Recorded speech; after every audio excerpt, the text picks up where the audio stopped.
Yeah, hi.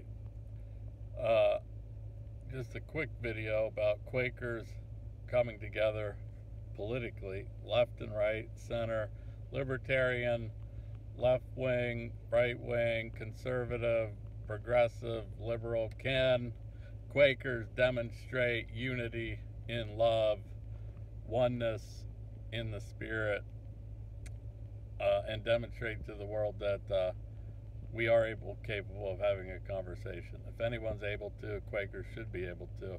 I have discovered on social media that it is difficult. So not everyone who calls themselves a Quaker is mature enough, ready enough, or willing enough to suspend their deeply held beliefs to enter into dialogue. So this is a challenge to any Quakers anywhere in the United States, and really it's a global conversation. The conversation always exists, dialogue always exists. It's a pre-existing place where we can communicate in compassion and love. And out of that meeting, which Quakers should, most Quakers very well understand, better than probably any other Christian group, how this takes place, where, in a meeting, we're able to hear the Spirit, listen to the Spirit, listen to one another, listen to the Spirit within each other.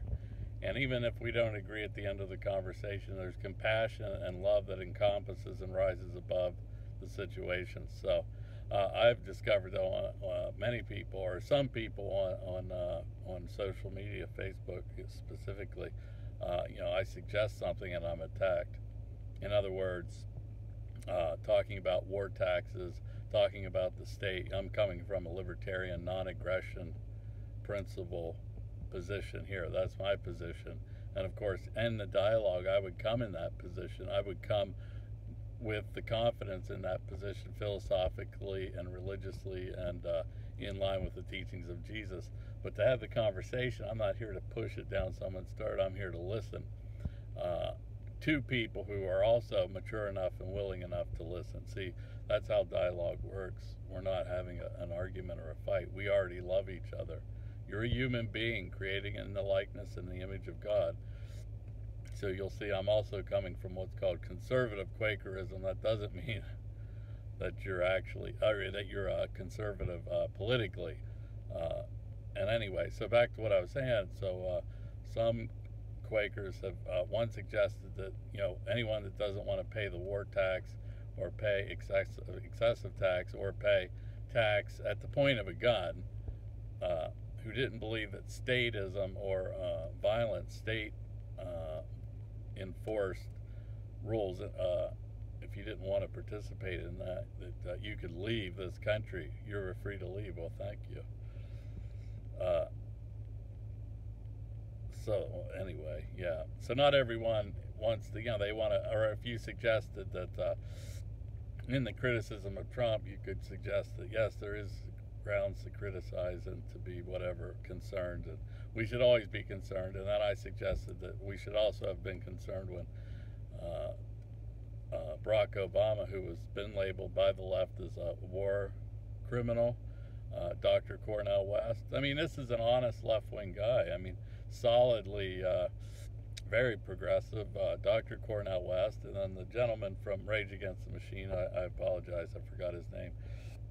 Those are just two people on the left that, so, when we're talking about, all the drone strikes done by Obama, I mean, this idea that, we should all hate Trump, but, that's where, I need to be able to talk to mature people about this who recognize that all these presidents are, to some degree, puppets or controlled by special interest and big money.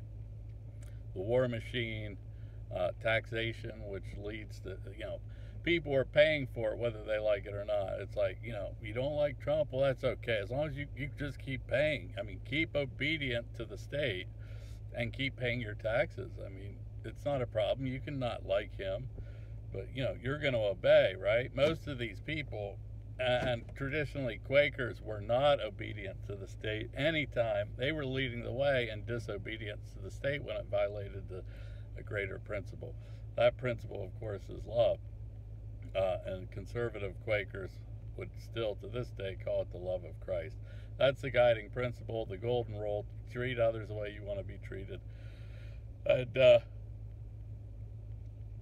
yeah, anyway, I'm a little tired, but yeah, I think that can Quakers, and even in this conversation, if you slow down and we enter into the Spirit and allow the Spirit to speak to us, and I don't know if it's all Quakers or some Quakers, but people who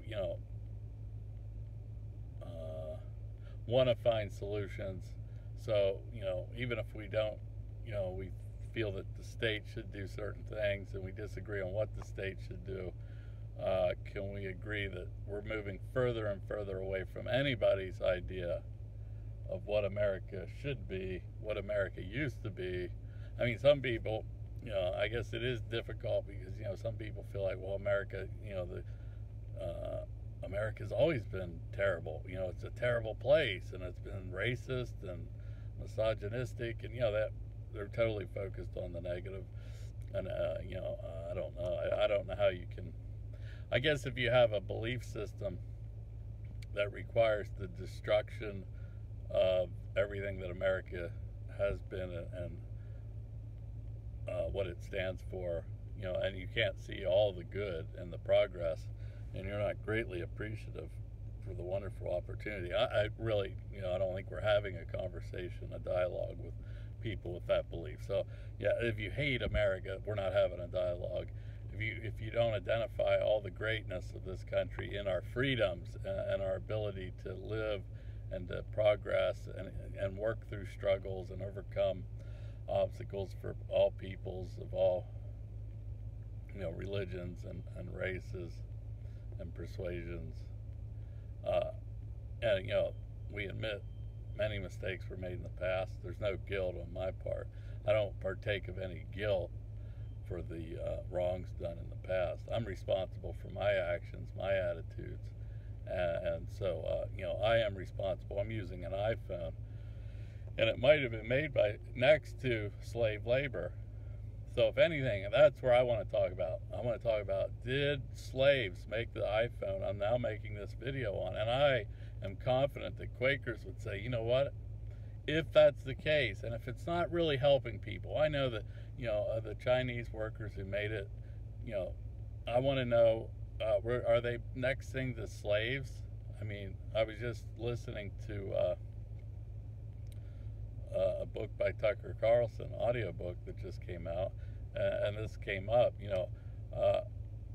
Are the people there? And have I researched it enough? No. So you see how we can do things today. Now, inner cities, I'm like, Black Lives Matter. What are the things that have caused this anger? Well, I think there's legitimate concern.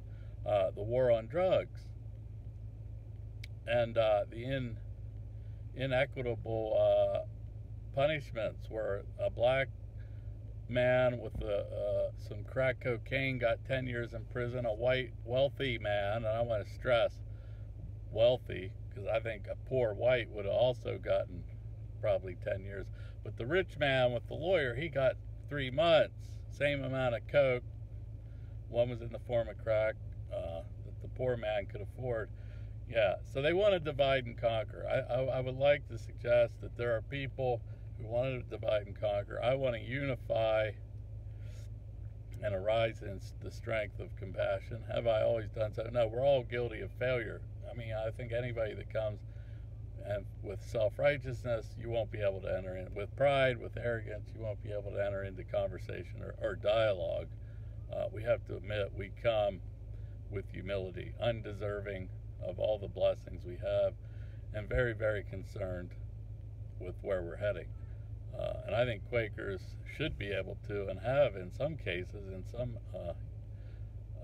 monthly meetings in different locations. I think people, and of course, Liberal Friends General Conference, it says the Big Tent, I think, is they have a slogan or a motto or a, politically speaking, everyone's welcome. Republicans, I've found though that, as a Republican, a libertarian slash a small L libertarian Republican, and I can guarantee you won't be accepted in all groups. Unless you just keep your mouth shut. Um, and that's the thing. If we can't demonstrate it, and if we can't do it as Christians and Quakers, and as I said, I think Quakers have the part of their faith and part of their beliefs and part of their structure is more suited to dialogue and to overcoming these things, not just arguing back and forth. Some fundamentalist Christians, are just locked into a belief system and unable to dialogue about much of anything. As soon as you bring it up, like the King James Bible, that's the Word of God. Every word in the King James Bible is what God said. Well, that's crazy. That's crazy. That certainly, there's many words in there that weren't in the original Greek. And anyway, my point being that, these people, you're the devil, right? So we're not going to be able to dialogue with those people who are hiding behind, conditioned belief system that many have been indoctrinated or whatever. They've discovered something and then they've taken on a bunch of additional baggage that comes anyway. So yeah, I'm just wondering if